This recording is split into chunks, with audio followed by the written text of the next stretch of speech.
नमस्कार, मी रेणुका अर्थात तुमची मुक्तावली.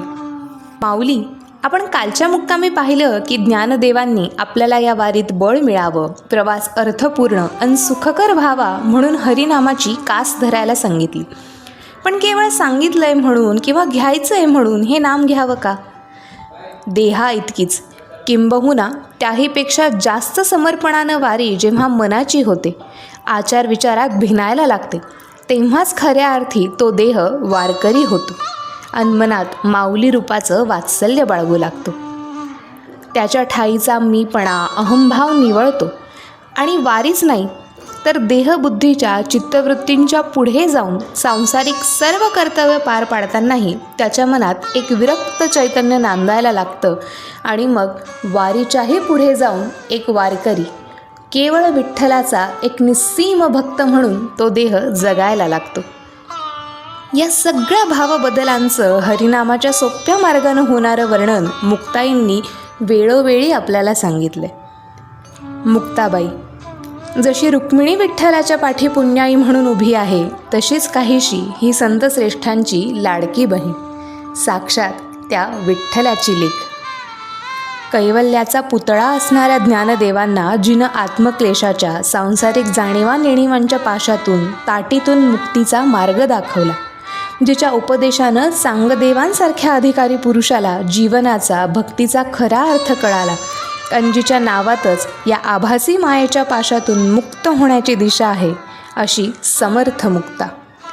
साक्षात त्या आदिशक्तीचंच एक अंशरूप म्हणलं तरी वावगं ठरू नये. मीपणाच्या, खोट्या अहंकाराच्या, देहबुद्धीच्या मोहात फसलेल्या आपल्यासारख्या अनेकांना उपदेश करताना मुक्ताबाई म्हणतात, मी माझे दुरित आशापाश चित्ती, मी माझे दुरित आशापाश चित्ती, मोह ममता भ्रांती अहंभावी.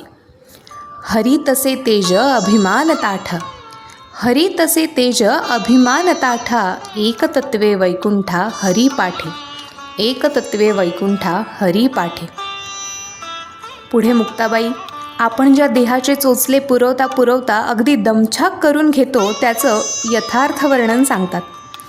पंचमहाभूतांचा हा देह जो पुढे त्यांच्यातच धूळ राख म्हणून विलीन होणार, त्याला मी माझ्या या अविचारांनी मोहांनी ग्रासून टाकण्यापेक्षा हरिनाम घेऊन विनम्र वृत्तीनं वैकुंठाच्या दिशेनं मार्गी लावावं.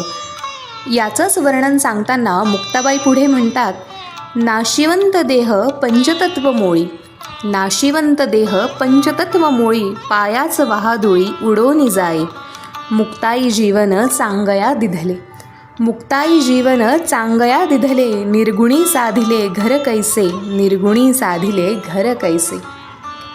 तेव्हा या भवपाशातून, या सांसारिक जाळातून मुक्त होणारं हे हरिनाम गात राहूया आणि भेटूया उद्याच्या मुक्कामी. तोवर बोला पुंडलिक वरदे हरी विठ्ठल, श्री ज्ञानदेव तुकाराम, पंढरीनाथ महाराज की जय. जय जय राम कृष्ण हरी.